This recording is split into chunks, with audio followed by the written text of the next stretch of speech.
Today, we're talking about an argumentative shortcut over 1,000 years in the making.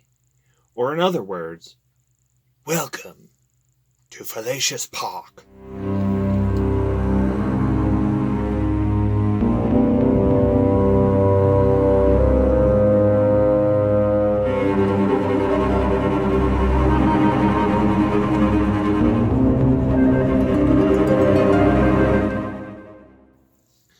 So, I've spent quite a bit of time on Twitter arguing with Christian apologists, and I've noticed that there's sort of one foundational fallacy that supports all of the, most of their other fallacy-laden arguments.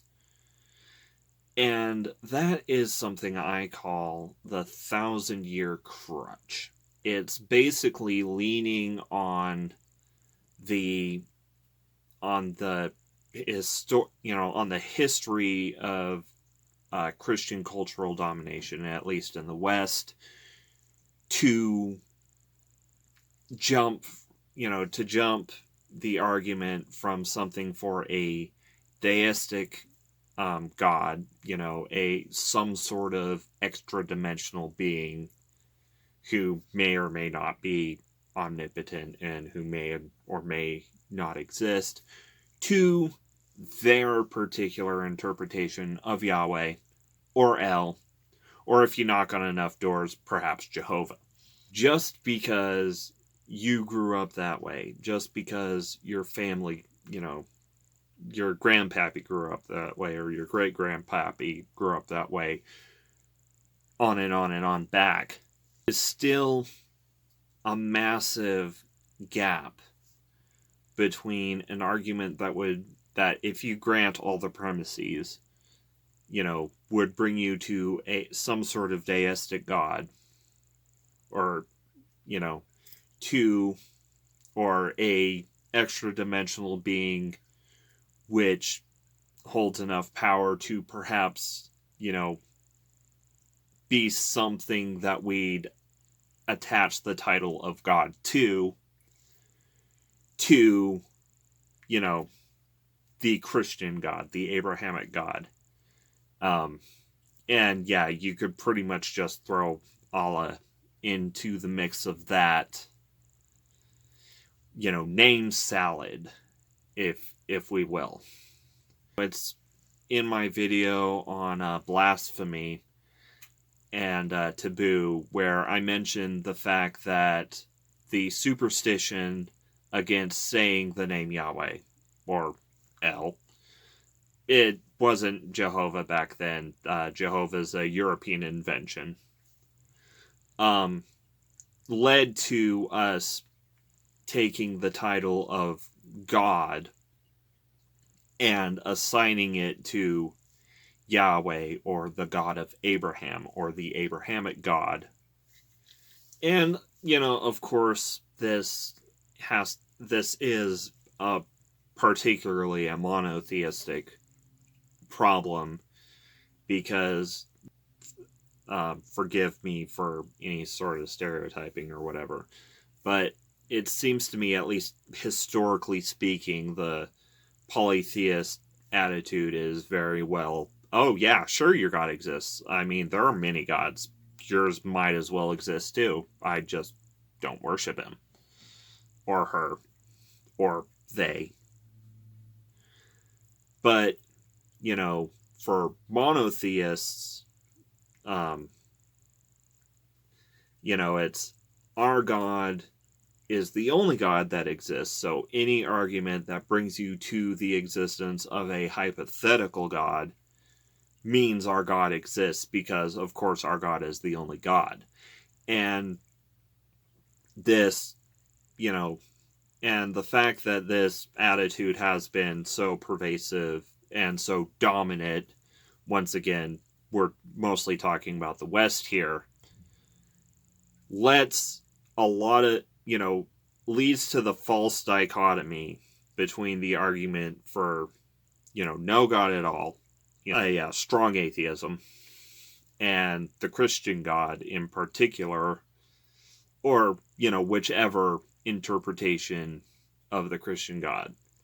Because the thing is, there are arguably many Christian gods.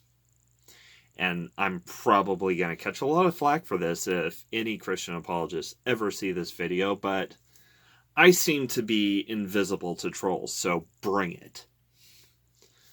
One, there's the split between the Trinitarians and the non-Trinitarians. What exactly is no longer covered under the, new covenant brought by Jesus' sacrifice could lead, is very much a different interpretation of the Christian God, because it's a different interpretation of what this supposedly omniscient, omnipotent dictator holds acceptable or holds as forgiven under this, under the ascension to lichdom of a Aasimar bard 2,000 years ago. And, and of course there's, the arguments over, the strict young earth, everything in the Bible is, strictly dictated by God. So basically any argument, all the various arguments over how Yahweh operates essentially leads to a different interpretation or a different version of Yahweh. It's basically seems to me like it's the Council of Ricks up there, if anyone's a fan of Rick and Morty. Basically multiple versions of the same hypothetical being. And this also falls under the whole, proving historicity doesn't prove historical divinity trap that a lot of Christian Christian apologists tend to fall into, where they argue for, they prove the existence of, the historical existence of Jesus, and then act as if that suddenly proves that their interpretation of Christianity is right all along, even though if you grant the same basic premises, that means that Alexander the Great was really, sired by Apollo, and all the Egyptian pharaohs were gods, and all the emperors of the Khmer Empire were avatars of Shiva or Vishnu, depending on which one they particularly favored at the time. Or that Quetzalcoatl was, in fact, embodying this, this king that, sailed off into the ocean on a raft made of, a raft made of snakes, or depending on what story you hold to, set himself on fire, ascended into the heavens, and became the planet Venus. But I'm digressing. But this is the reason why, particularly in our, when I'm debating, I do not refer to, I choose not to use God as a name, because one, it's not a name, and two, I tend to avoid the term God in general. If I'm talking about some sort of deity, I will use deity, or I will use extra-dimensional being. Or if I'm talking about the Christian God in particular, I will use Yahweh. Or typing it out, I will use the Tetragrammaton, YHWH. Or if I feel I have enough characters, I might use, Tetragrammaton /L. But so because I've noticed this 1,000-year crutch, and it's only recently that I've formalized that term in my mind, the 1,000-year crutch of Christian dominance, where you can just jump from the existence of a hypothetical extra-dimensional being to whatever version of Yahweh your interlocutor happens to be arguing for. And so that's why I, for one, prefer not to use the term God when discussing the existence of some sort of deity. And I would argue that it's probably best if other people in this sphere do the same. I'm not arguing from a you should because that's how it should work. I'm arguing from practicality. It's avoiding that word will keep your interlocutor from using a bait and switch.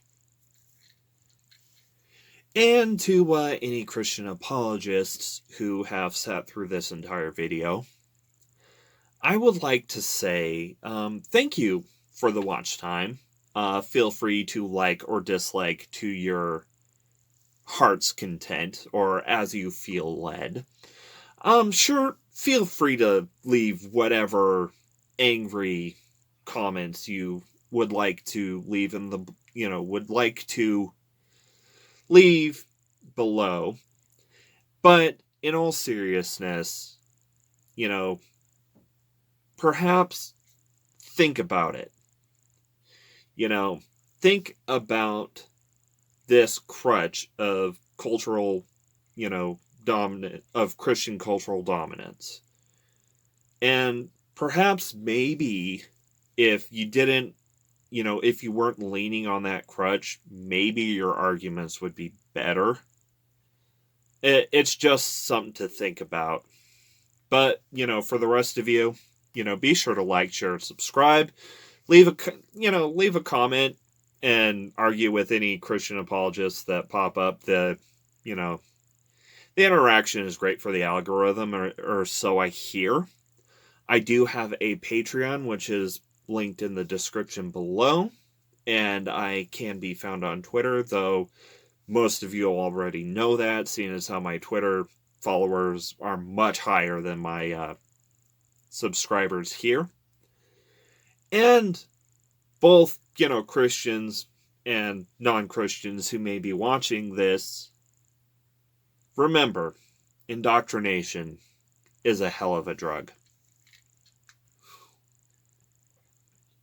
His crown shall be upholden, his harp shall be restrung, his hall shall echo golden to songs of yore resung. The winds will wave on mountains and grass beneath the sun. His wealth will flow in fountains, and the rivers golden run. The stream shall flow in gladness, the lake will shine and burn. All sorrow fail in sadness at the mountain king's return. All sorrow fail in sadness at the mountain king's return.